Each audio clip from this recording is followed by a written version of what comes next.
Maya Brennan returns to her father's Montana ranch after his sudden death, expecting a simple estate settlement.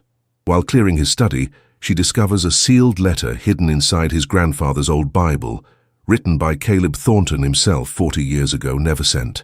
The letter reveals a forbidden love story with Elena Dawson, a woman Maya never heard mentioned, and a night of violence that forced an impossible choice.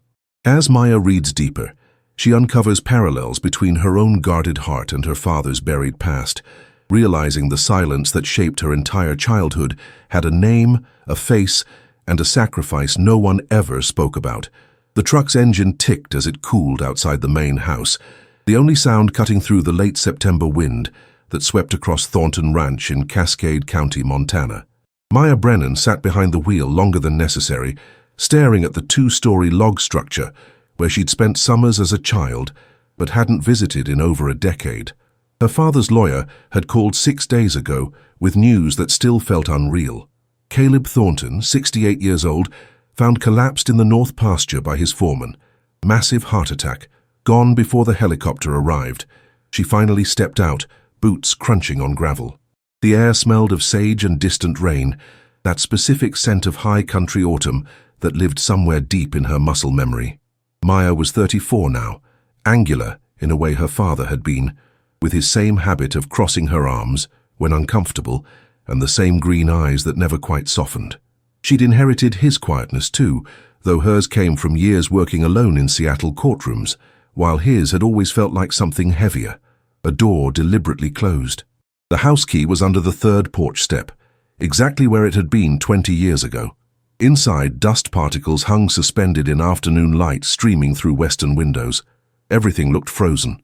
Her grandfather's rifle still mounted above the stone fireplace, the same Pendleton blankets draped over leather furniture. Even the smell, wood smoke and coffee and something indefinable that she could only describe as her father's presence. The silence pressed against her eardrums. Maya moved through rooms like a stranger cataloguing artifacts. Kitchen, cast-iron skillets hanging in order of size, coffee grounds still in the French press. Living room, stack of agricultural journals on the side table, reading glasses folded on top.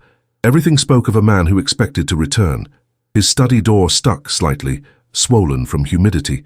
The room was smaller than she remembered, lined with bookshelves that held more ranch ledgers than actual books. Her father's desk sat beneath a window overlooking the barn and corrals, the surface obsessively organized.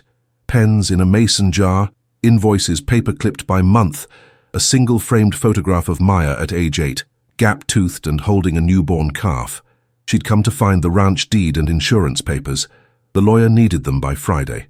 Maya started with the filing cabinet, methodically working through folders labeled in her father's blocky handwriting, birth certificates, property surveys, vaccination records for livestock going back 30 years. Everything filed with the same rigid precision he'd applied to every aspect of his life. The bottom drawer stuck. She pulled harder, and when it finally gave way, something shifted inside. A leather-bound Bible sliding forward, old and cracked along the spine. Her grandfather's Bible, she realized, the one Caleb had kept but never opened in her presence. Strange place to store it, hidden beneath hanging files. Maya lifted it out. Heavy, the leather worn soft in places where hands had gripped it. She opened the cover and a folded envelope slipped free, landing on the desk with a whisper. No name on the outside, just a date written in faded ink. September 14th, 1985. Her father would have been 28, 3 years before Maya was born. The envelope wasn't sealed, just tucked closed. Inside, several pages covered in the same handwriting as the file labels, her father's precise, careful script. But the tone was different, looser, like whoever wrote this had been trying to outrun their own thoughts. Maya unfolded the first page and began to read. The opening line stopped her breath. Eleanor, if you're reading this, then I finally found the courage I never had when it mattered. Who was reading his letter 40 years later? And why had he written Elena's name like someone speaking a prayer they'd been forbidden to say? Maya sank into her father's desk chair, the leather creaking under her weight. Outside, the wind had picked up, rattling the window frame. She continued reading, her father's voice emerging from the page in a way she'd never heard it spoken aloud. Eleanor, if you're reading this, Then I finally found the courage I never had when it mattered. I'm writing this 3 months after you left Cascade County, after what happened that night changed everything. I've started this letter 17 times. Each time I convinced myself that reaching out would only make things worse, that you'd moved on, that what we had was better left buried with everything else from that summer.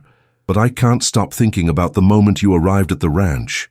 The letter shifted into memory, and Maya found herself pulled into a story she'd never known existed. Her father, young, 28, running the ranch after her grandfather's stroke, had been focused on nothing but survival that spring of 1985. Drought had turned the grazing land brittle. Cattle prices were down. He'd been working 18-hour days, sleeping in his boots, speaking to no one unless absolutely necessary. Then Jack Dawson, who owned the neighboring spread, mentioned he'd hired help for the season. My niece, he'd said, city girl from Billings, wants to learn ranch work before heading to veterinary school. Caleb had nodded, uninterested. Another temporary hand who'd quit after the first week. Elena Dawson arrived on a Tuesday in May, driving a battered Ford pickup that looked older than she was. 26, dark hair pulled back in a braid, wearing Wranglers that had actually seen work and boots broken in properly. She didn't smile when Jack introduced them, just met Caleb's eyes with a directness that caught him off guard. Your uncle says you know your way around livestock, Caleb had said, testing. I know enough not to pretend I know everything, Elena replied. She'd proven herself that first week, didn't complain, didn't ask for special treatment. When a late freeze threatened the newborn calves, she worked through the night alongside the men, carrying the weakest ones to the heated barn, her hands raw and bleeding from the cold. The letter described a specific moment, written with the kind of detail that proved its importance. You remember the day the coyotes came after that injured calf in the west pasture? I'd been tracking them for weeks, losing stock, finding kills. You were checking fence line alone when you heard it. That particular sound a calf makes when it knows it's going to die. I got there 10 minutes after you did. Found you standing between that calf and 3 full-grown coyotes, nothing but a fence post in your hands, yelling at them like you could scare off predators through sheer force of will. Absolutely insane. Absolutely fearless. That's when I stopped lying to myself about what I was starting to feel. Maya set the first page down carefully, her hands unsteady. She'd never heard her father speak about any woman except her mother, his wife of 30 years, Catherine, who died of cancer when Maya was 19. He'd mourned quietly, the way he did everything, and never mentioned dating again. But this voice in the letter, this younger version of her father, sounded like someone entirely different, someone capable of fear and wonder, and the kind of attention that comes before falling. She reached for the second page, then stopped. On her father's desk, tucked into the corner near the photograph of 8-year-old Maya, sat a small object she hadn't noticed before, a turquoise stone, polished smooth, wrapped in silver wire to form a pendant. The kind of thing someone might wear on a leather cord. It looked handmade, the silver work slightly imperfect but deliberate. Maya picked it up. On the back, etched in tiny letters, E.D., Summer, 85, Elena Dawson. Her father had kept it all these years, in the open but hidden in plain sight among the mundane objects of daily life. How many times had he sat at this desk, that stone within arm's reach, a physical reminder of something he never spoke about? Maya found herself touching her own collarbone, where she habitually wore a silver chain her father had given her for her 16th birthday. She'd always assumed it was just a generic gift. Now she wondered if there was more to it, some echo of this earlier gesture. If you've saved letters from people you've lost, maybe it's time to read them again. The words don't change, but we do. She turned back to the letter, hungry now for the rest of the story. We fought constantly those first 2 months. I wanted everything done my way exactly when I said. You questioned every decision, pushed back on methods that made no sense. I told myself you were difficult. The truth was you were right more often than I wanted to admit, and I didn't know how to handle someone who wasn't afraid of me. Then the fires started. Maya's breath caught. She knew about the fires. Everyone in Cascade County knew. Summer of 1985. A series of arsons targeting remote ranch properties. 3 barns burned. Livestock killed. No one caught, though everyone had suspicions about drifters or rival ranchers settling old scores. Her father had never mentioned being directly involved. The first blaze hit the Morrison place 10 miles south. The second took out the Henderson's hay storage. Jack called a meeting at his ranch, all the local owners, trying to coordinate watches, figure out who might be next. You were there sitting quiet in the back while the men argued. Garrett Webb showed up late. That name landed like a stone in still water. Maya had heard it exactly once years ago, when a ranch hand mentioned someone her father refused to do business with. When Maya asked why, Caleb had simply said, "Some people aren't worth the breath it takes to explain," and walked away. Webb owned the property east of ours, bought it cheap after the previous owner went bankrupt. He had money from somewhere, no one knew where, and men working for him who didn't look like ranch hands. He made comments that night about pretty ladies doing men's work looking straight at you. "I saw your jaw tighten, but you didn't take the bait. After the meeting, you walked me to my truck. We stood there in Jack's driveway, the sun going down, and you said something I've never forgotten. Men like Webb don't burn property for revenge. They do it to acquire. He's making people sell. You were right, but I didn't want you to be, because it meant the danger was closer than any of us realized." The handwriting grew tighter here, the letters compressed as if her father had been writing faster, chasing the memory before it could escape. 3 nights later, someone cut through our fence line and drove cattle toward the highway. I found the breach around midnight, spent till dawn rounding up what I could find, lost 43 head, some hit by trucks, some scattered so far into the mountains I never recovered them. You showed up at first light with Jack and 2 of his men. I was furious, humiliated, looking at the financial loss that might sink the ranch. You didn't offer platitudes. You just started working, helped me document every animal, filed reports, made calls to auction houses about replacement stock. We were standing in the barn at sunset, both of us covered in dust and exhaustion, when you looked at me and said, "This wasn't random either." That's when I kissed you. Right there between the stalls, with nothing romantic about it except the fact that it was you, and I couldn't pretend anymore that everything I was feeling didn't exist. Maya set the page down, her father's confession sitting heavy in her chest. She thought about her own carefully controlled life, the way she'd structured everything to avoid exactly this kind of vulnerability. After her divorce 3 years ago, she told herself she was better off alone, that independence was safer than risking the kind of pain that comes from letting someone matter. Sitting in her father's study, reading about a love he'd buried for 40 years, Maya recognized the architecture of her own defenses. She'd learned them from him without ever knowing their origin. But if her father had kissed Elena in that barn in June of 1985, what happened next that made him hide this letter for 4 decades? Maya stood and moved to the window, needing distance from the letter before continuing. The ranch spread out below in shades of golden brown, the late afternoon sun casting long shadows from the barn and equipment sheds. Somewhere out there, her father had lived an entire emotional life she'd known nothing about. She returned to the desk and picked up the 3rd page. After that night, everything changed and nothing did. We couldn't exactly announce what was happening. You were still working for Jack. I was trying to keep the ranch afloat. And Cascade County isn't the kind of place where people mind their own business. But we found time. Early mornings checking fence lines, late evenings in the equipment shed, supposedly doing maintenance. Every stolen moment felt like something burning. You told me about veterinary school, about getting your acceptance to Colorado State, about leaving in August. I didn't ask you to stay, didn't have the right. The ranch was hemorrhaging money, the fires were escalating, and I was barely sleeping between watches and work. What could I offer you except more uncertainty? Then one night in July, I woke to the smell of smoke. Maya's pulse kicked up. She knew what was coming.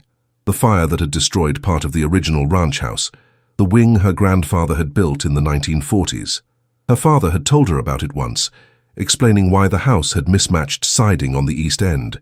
He'd framed it as an electrical issue, ancient wiring finally giving out. But according to the letter, that wasn't what happened at all.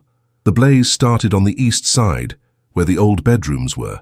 By the time I got outside, flames were climbing the exterior wall. I called 911, then started pulling hoses from the barn. The volunteer fire department was 20 minutes away, might as well have been hours. You came running from Jack's place, a mile across the dark fields after you saw the glow. You didn't even slow down, just grabbed a hose and started working alongside me. We fought that fire together for 15 minutes before the trucks arrived, both of us choking on smoke, skin blistering from the heat. When the firefighters finally got it contained, the chief found evidence almost immediately. Accelerant pattern, forced window, tire tracks leading away through the north pasture. Someone had deliberately set the fire while I was sleeping inside. That's when I saw Garrett Webb's truck parked on the ridge above the property, watching. Maya's hands tightened on the page. The story was shifting into something darker, and she wasn't sure she wanted to know where it led. The sheriff came at dawn, took statements, examined the scene, photographed everything. But when I mentioned seeing Webb's truck, the deputy, a man named Foster who owed Webb money, I found out later, said there was no evidence placing anyone specific at the scene. The official report labeled it arson by unknown perpetrator. You were furious. I've never seen you that angry. You went to Jack, demanded he talk to the sheriff, told him about the pattern, about Webb's comments. Jack listened, then told you to stay out of it. Said Webb was dangerous, that pushing him would only make things worse. That was the first time I saw you cry. Not from fear, from rage at the injustice of it. The letter paused here, a physical space on the page as if her father had stopped writing, unable to continue for a while. I need to tell you about my grandmother. You met her once, remember? She came to the ranch that summer, stayed for 2 weeks. 91 years old, still sharp as wire. Maya straightened. Her great-grandmother had died before Maya was born, but she'd seen photographs. A small woman with steel-gray hair and eyes that looked like they could see through walls. Gran pulled me aside one evening while you were helping with the horses. She watched you for a long time, then said, "That girl loves you." I started to deny it, but she cut me off. "And you love her. I can see it in how you both pretend you don't." Then she told me something I'd never heard before, about her own youth, about a man she'd loved before she married my grandfather. His name was Samuel, a schoolteacher from Great Falls. They'd courted in secret because Samuel was Catholic, and Gran's family was strictly Methodist. Back then, that kind of difference could destroy lives. Her father found out. Told her she'd be disowned if she didn't end it. Gran was 19, dependent on her family, terrified of being cast out with nowhere to go. So she married my grandfather instead, a practical man, a good provider, but not the one she loved. She said, "I've spent 70 years wondering what my life would have been if I'd been braver. Don't make my mistake, Caleb. Some choices haunt you forever." Maya set the page down, her throat tight. This was the third-generation witness the story needed. Someone validating the depth of what her father and Elena had felt. Someone who understood the cost of silence. But more than that, it was proof that her father had grown up in a family where love was treated as something to be managed rather than honored. No wonder he'd learned to close himself off. I thought about what Gran said every day after that, but I didn't act on it. I told myself we had time, that I'd figure out how to make it work before you left for Colorado. Classic coward thinking, waiting for permission that never comes. Then the night of August 9th happened. Maya checked her watch. 6:15. The light outside was fading. She should stop, make coffee, eat something. But the letter had her now, and she couldn't walk away from it. Webb showed up at the ranch just after sunset. I was in the barn doing evening feed. He came alone, which should have told me something. He offered to buy the property, said he knew I was struggling, that he'd pay fair market value, that I could walk away before I lost everything. I told him no. Not just no, hell no. Told him I knew he'd set the fires, that I didn't care how long it took, I'd prove it and watch him go to prison. He smiled. That's what I remember most clearly. He smiled like I'd said exactly what he hoped I'd say. "You're right," he told me. "I did set them. All of them. And you know what? No one's going to do a damn thing about it because half the county owes me money and the other half is afraid of me." Then he said, "But I didn't come here to talk about fire. I came to talk about that pretty girl staying at Jack's place. Elena, right? Heard she's heading to Colorado soon. Long drive. Lot of lonely highway between here and there." Maya felt ice slide down her spine. I understood then. It wasn't just about buying the ranch. It was about making me know, absolutely know, that he could reach anyone I cared about any time he wanted. I was still standing there trying to process the threat when you walked into the barn. What happened in that barn 40 years ago? And why had her father hidden this letter instead of sending it, instead of speaking Elena's name ever again? Maya's hands were shaking now. She set the letter down and walked to the kitchen, poured water she didn't drink, stared at the dark window that reflected her own pale face. Part of her wanted to stop reading, to leave the rest of the story buried with her father, but she'd come too far. She returned to the study and picked up the 4th page. You walked into that barn at the exact wrong moment, heard the end of Webb's threat. I saw your expression shift. First confusion, then understanding, then something that scared me more than anything Webb had said. Determination. Webb turned when he heard you, looked you up and down with that same dismissive contempt he'd shown at Jack's meeting. "Speak of the devil," he said. Then to me, "You've got 48 hours to decide. After that, the offer expires, and I solve my problems a different way." He left. You waited until his truck was gone, then turned to me and said, "We're going to the sheriff right now. He made a direct threat. That's enough." But it wasn't. We both knew it wasn't. Foster would write up a report that went nowhere. Webb had money, connections, and the kind of meanness that makes people look away. Meanwhile, you'd be driving to Colorado in 2 weeks, alone, on roads where anything could happen. We argued for hours. You wanted to fight. I wanted you safe. Neither of us would bend. The next section of the letter was shorter, the handwriting more erratic, as if her father had been writing in bursts between other tasks. The following day, I made calls, talked to lawyers about restraining orders, useless without proof, talked to the state police, they said to work with local law enforcement, talked to Jack, who told me what I already knew. Webb was untouchable unless we caught him in the act. That night, you stayed at the ranch instead of going back to Jack's. We sat on the porch until after midnight, listening to coyotes in the distance. You leaned against my shoulder and said, "I'm not afraid of him." "I am. I told you. First time I'd admitted fear to anyone in my adult life. I'm afraid of what he might do to you. I'm afraid of losing you before I've even figured out what you mean to me." You pulled back, looked at me directly. "So what are you asking, Caleb?" I didn't have an answer. Asking you to stay meant asking you to give up veterinary school, your future, your dreams. And for what? A failing ranch and a man who barely knew how to say what he felt out loud? I couldn't do that to you. Here, a micro-revelation, a small detail that would echo larger truths later. You pulled something from your pocket, the turquoise pendant I'd seen you wearing all summer. You took it off and pressed it into my palm. "My mother gave me this before she died," you said. "Told me to give it to someone worth trusting with fragile things. I want you to have it." I tried to refuse. You closed my fingers around it. "Keep it safe for me," you said. "When things settle, when this is over, I'll come back for it, that's a promise." Maya looked at the pendant still sitting on her father's desk, the one marked ED, summer 85. Elena had made a promise to return, but she never had. What changed? 2 days before you were supposed to leave for Colorado, everything went to hell. The handwriting shifted again, faster now, the letters bleeding slightly, as if her father had been pressing too hard. Midnight, August 12th. I was doing rounds, checking the property line near the access road. That's when I saw vehicle lights cutting across the north field, coming from the direction of Webb's property.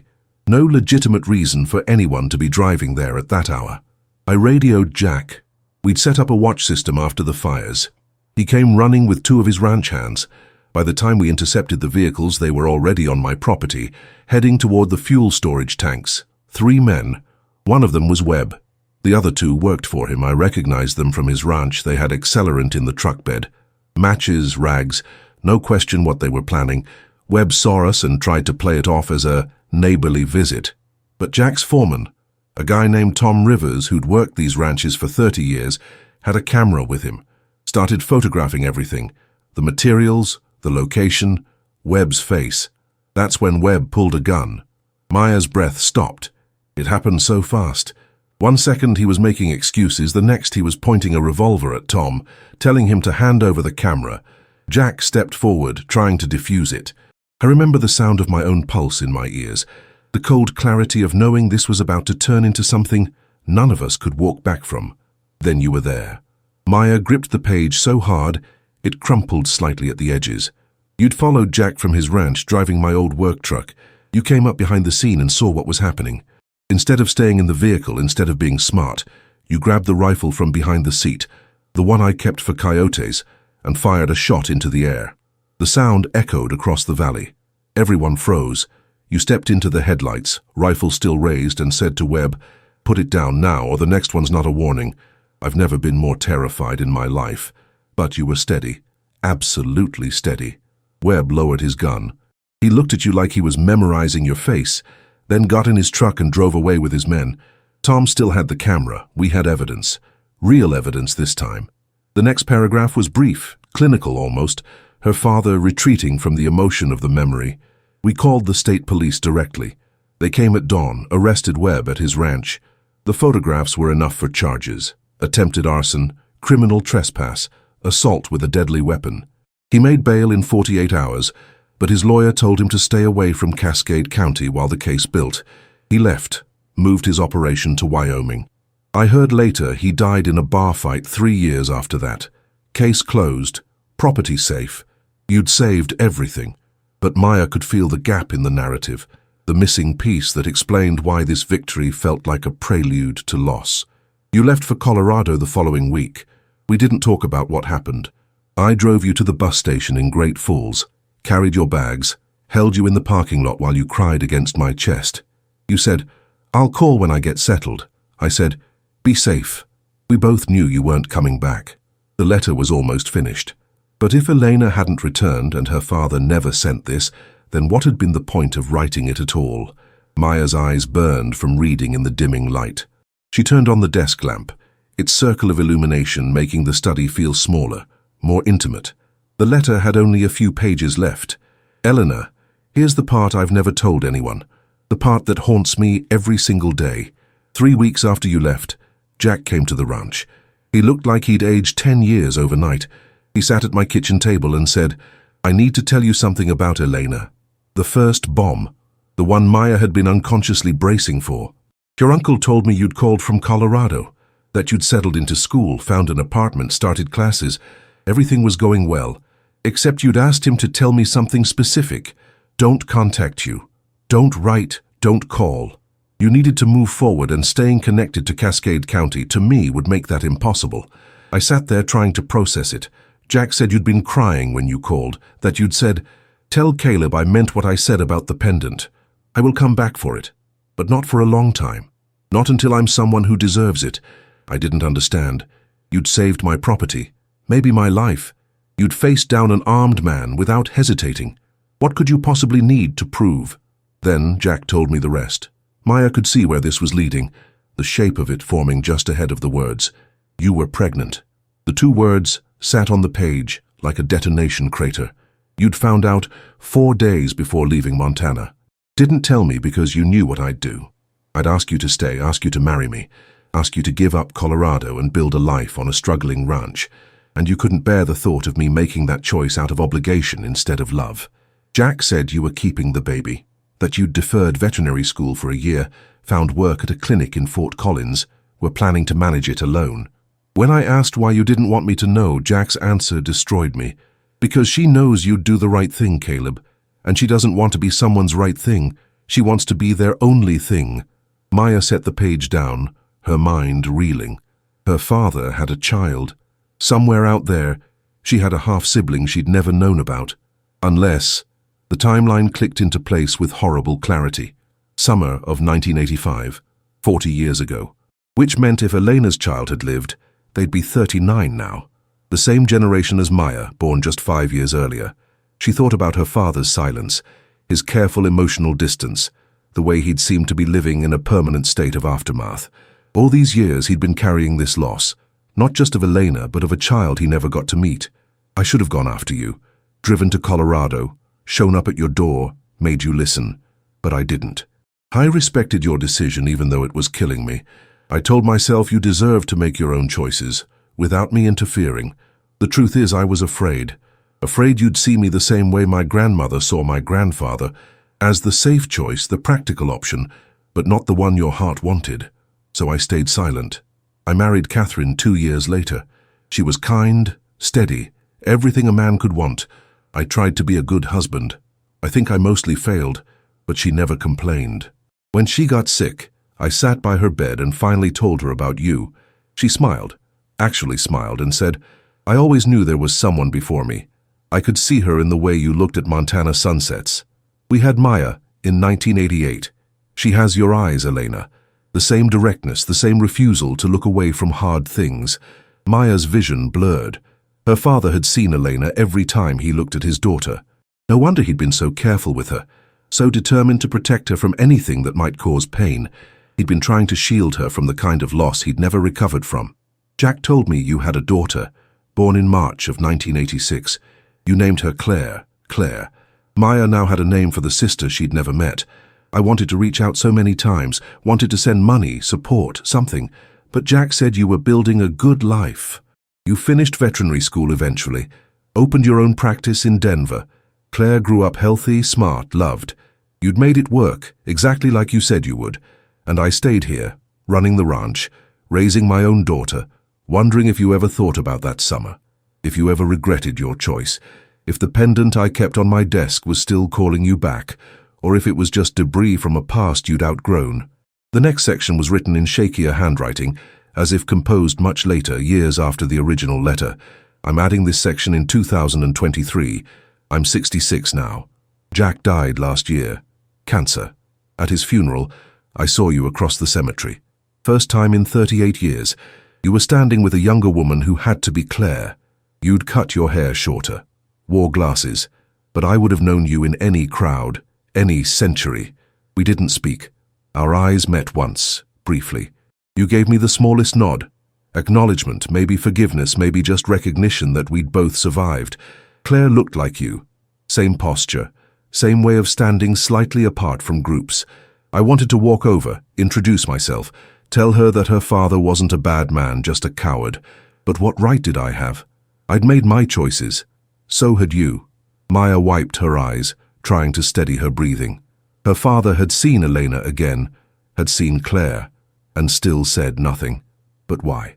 What fear could be strong enough to keep him silent even after all those years? The lamp flickered, the bulb dying or the old house's wiring acting up again. Maya didn't move to change it. She was almost at the end of the letter now, and some part of her wanted the darkness to slow down what was coming. Elena, I'm writing this final section because I need to tell you the truth I've been avoiding for 40 years. The real reason I never sent this letter. The real reason I let you disappear. The second bomb, and Maya braced without knowing what for. After you left Montana, I did something unforgivable. I hired a private investigator to keep tabs on you and Claire. Not to interfere, I swear I never interfered, but just to know you were safe. To know she was growing up okay, to have some small connection to the life I'd walked away from. The investigator sent quarterly reports for 35 years. School photos. Updates on Claire's achievements. High school valedictorian, college scholarship, graduate work in environmental science. Updates on you. The practice flourishing. Remarriage to a man named David. Divorce 5 years later. Every report felt like both a gift and a wound. Then 3 years ago, the investigator called instead of sending the usual email. He sounded uncomfortable, said there was something I needed to know, something he'd discovered while doing a routine update. Maya's pulse hammered in her temples. Claire had done one of those DNA ancestry tests, the kind that's popular now, where you send in a sample and they tell you your genetic background. She'd uploaded her results to a public database looking for relatives. The investigator checked it, found her profile, and discovered something I hadn't known, something you'd never told anyone. David wasn't Claire's stepfather. He was her biological father. The words took a moment to penetrate. Maya read them again, slower. You'd been pregnant when you left Montana, yes, but not with my child, with David's. You'd met him before that summer, before the ranch, before me. He'd been living in Wyoming, working on oil rigs, and you two had been together off and on for over a year. The timing meant Claire was conceived in early April, before you even came to Cascade County. You let me believe, let Jack believe, that she was mine. Why? The investigator had theories. Maybe you thought I'd feel less guilty if I thought you were managing motherhood alone. Maybe you wanted to keep me at a distance by creating an obligation I couldn't fulfill. Maybe it was just easier to let me wonder than to explain the complexity of your actual life. I'll never know because I never asked. And that's the point, isn't it? I spent 40 years constructing an entire emotional narrative around a child who was never mine, mourning a connection that was fiction. Maya sat back, stunned. Her entire understanding of the letter had just inverted. Her father hadn't been mourning a lost child. He'd been mourning the discovery that his grief had been based on a lie. Or not even a lie, exactly, but a misunderstanding he'd never corrected, because correcting it would have required the very confrontation he'd spent decades avoiding. But here's the thing I've realized. Sitting with this knowledge for 3 years, it doesn't change how I felt about you. It doesn't erase that summer or what you meant to me, or the fact that loving you shaped every relationship I had afterward. The grief was real, even if its cause was mistaken. The handwriting loosened here, becoming almost meditative. Remember when we talked about my grandmother and her story about Samuel? I told you, she'd said, some choices haunt you forever. I've spent my whole life thinking she meant the choice to let love go, but maybe she meant something else. Maybe she meant the choice to build a story about loss instead of seeking the truth. I did that. I built an entire monument to our summer.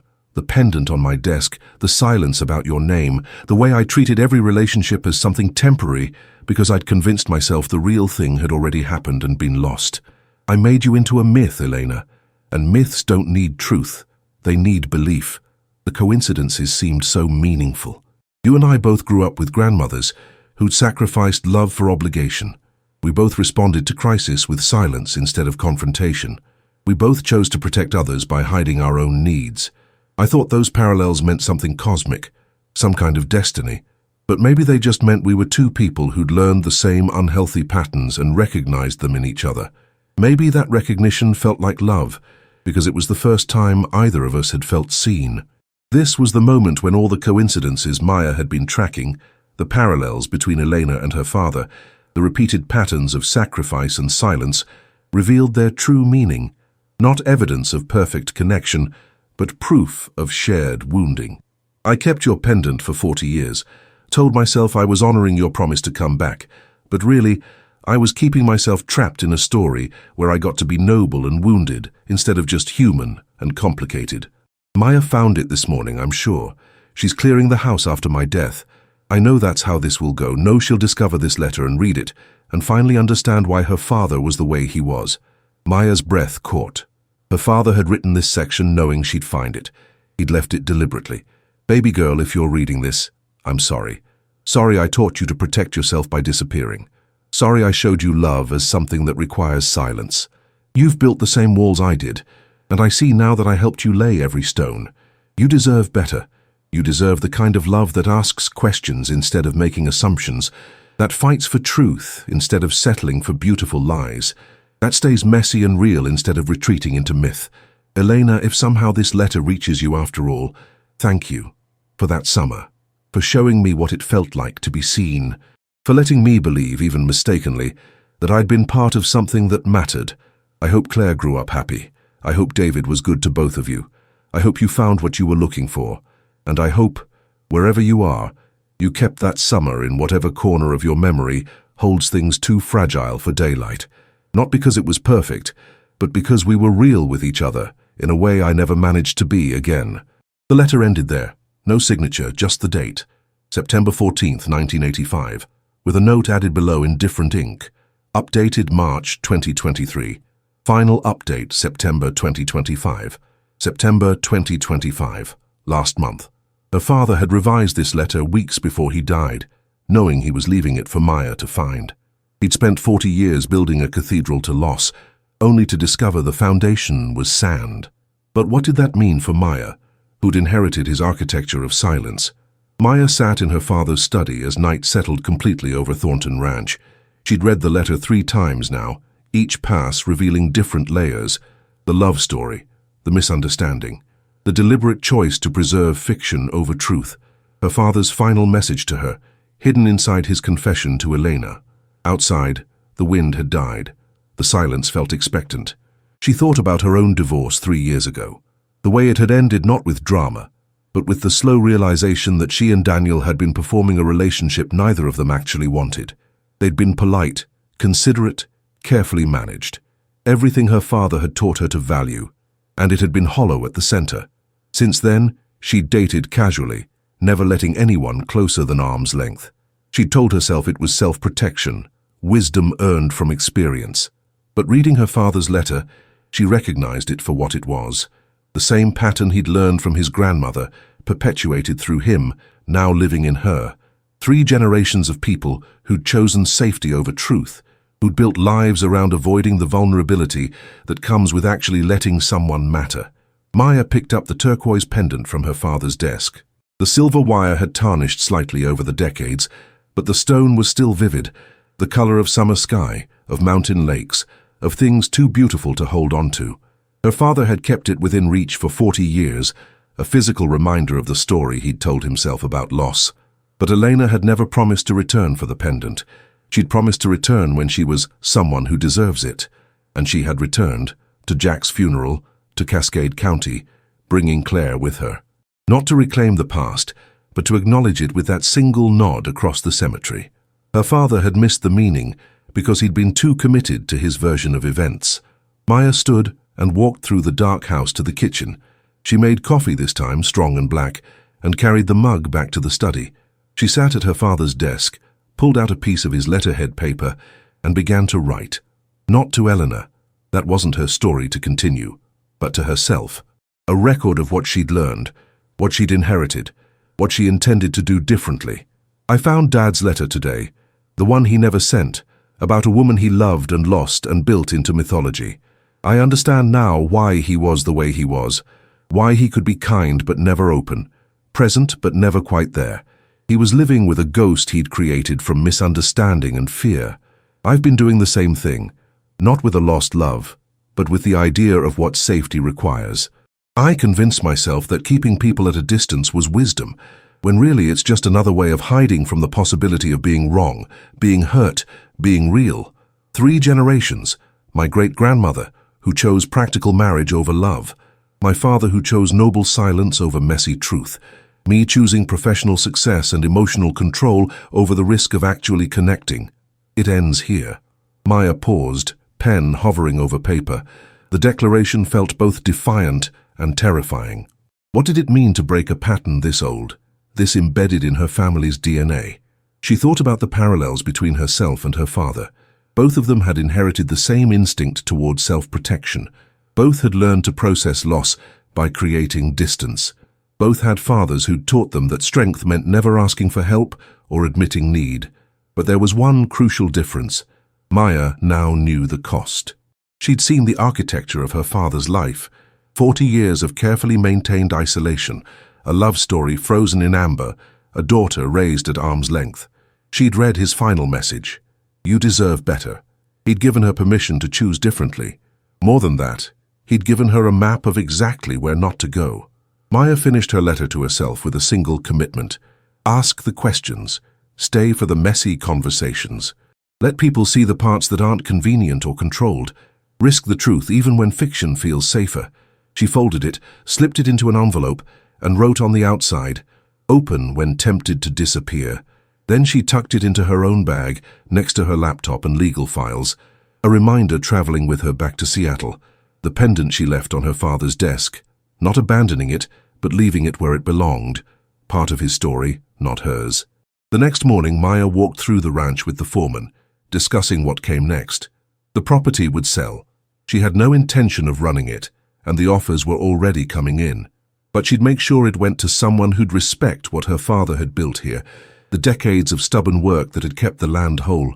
As they stood on the ridge where her father had seen Webb's truck 40 years ago, the foreman mentioned something casual. You know, there's a woman who's been asking about the place, veterinarian from Denver. Said she used to know your father way back. Asked if she could visit before the sale went through. Maya's pulse quickened. Did she leave a name? Elena something? Said she'd call back? There it was, the possibility of completion. Eleanor reaching out decades later, maybe to finally tell her own version of that summer, to explain what actually happened, why she'd let Caleb believe Claire was his, what she'd felt when she saw him at Jack's funeral. Maya could wait for that call. Could hear the story, fill in the blanks, maybe even connect with Claire and build some kind of relationship across the gap of years and misunderstanding. Or she could do what her father would have done, protect herself by avoiding the messy truth, keep the story clean by leaving it unfinished. She surprised herself by knowing immediately which choice to make. When she calls back, Maya told the foreman, give her my number, tell her I'd like to hear from her, tell her I found his letter. The foreman nodded, asked no questions.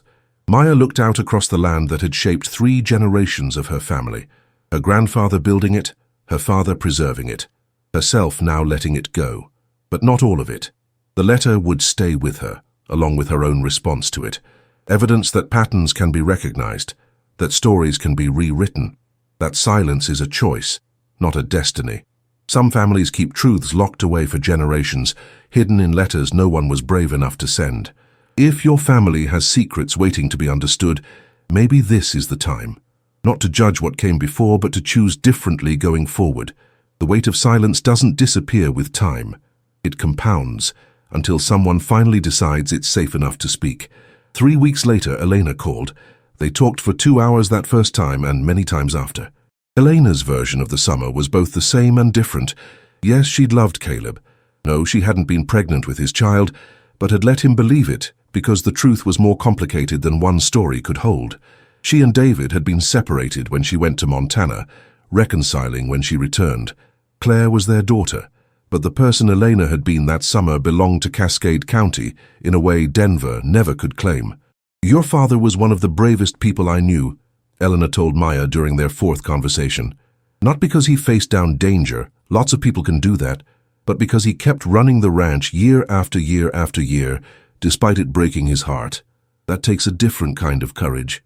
Maya thought about that for a long time, about how there are many ways to be brave, and her father had chosen the hardest one, staying present in a life that wasn't what he'd hoped for, raising a daughter with the limited emotional tools he'd inherited, keeping faith with land and duty when romance had disappeared. It wasn't the story she'd wanted to discover in his letter. It wasn't mythic or tragic or even particularly dramatic. It was just human. A man who'd loved and lost and misunderstood and survived, who'd passed his patterns to his daughter along with his green eyes and his habit of crossing her arms. But now Maya had something her father never did. The full story, told from both sides without the polish of distance. It was messier than fiction, more complicated than the version he'd preserved in that letter, and somehow in its imperfection, more valuable. She visited Denver twice to meet Claire, who turned out to be an environmental scientist working on prairie restoration, bringing back native grasses to lands that had been damaged by poor management. They talked about inheritance, about the land, about the strange ways families carry forward patterns they don't even know they've learned. Claire gave Maya a photograph, her father and Elena, taken by someone else that summer of 1985. They were standing by the ranch house, both dusty from work, not touching but leaning toward each other in a way that told the whole story. Young and intense and absolutely present. "Mum kept this," Claire said. "She wanted you to have it. Said your father deserved to be remembered the way he was before everything got complicated." Maya put the photograph on her desk in Seattle, next to the letter she'd written to herself. Together they formed a different kind of inheritance. Evidence that truth is more important than comfort, that asking questions is braver than accepting silence, that families can break their own patterns if someone is willing to start. She still guarded her heart. Some lessons don't disappear overnight. But when a colleague asked her to coffee one afternoon, Maya surprised herself by saying yes, and then surprised herself again by telling him something true about her life, instead of deflecting with professional pleasantries. It was a small thing, but small things accumulate. They build new patterns, teach different lessons, pass down alternate ways of being. And somewhere in Montana, Thornton Ranch was sold to a young family who promised to keep the land working. Maya signed the papers without hesitation. Her father's story was finished. Hers was still being written. The pendant she eventually sent to Elena, along with a note. "He kept this 40 years. I think he'd want you to know that. Not because he couldn't let go, but because it reminded him of who he'd been when anything still seemed possible. Thank you for being part of his story, even the parts that hurt." Elena wrote back, "Tell your own story differently. That's the only gift the past is good for." Maya keeps that note in the same envelope as her letter to herself. On difficult days, when the old patterns whisper that safety requires distance, she pulls them both out, reads her father's letter, reads her own response, remembers that courage isn't avoiding pain, it's walking toward truth even when fiction would be easier. Some love stories end in tragedy, some in triumph. Her father's ended in transformation, not his own, but hers. And maybe that was what he'd intended all along, leaving that letter where only she would find it. A final lesson, taught the only way he knew how, through silence that finally, decades later, learned to speak.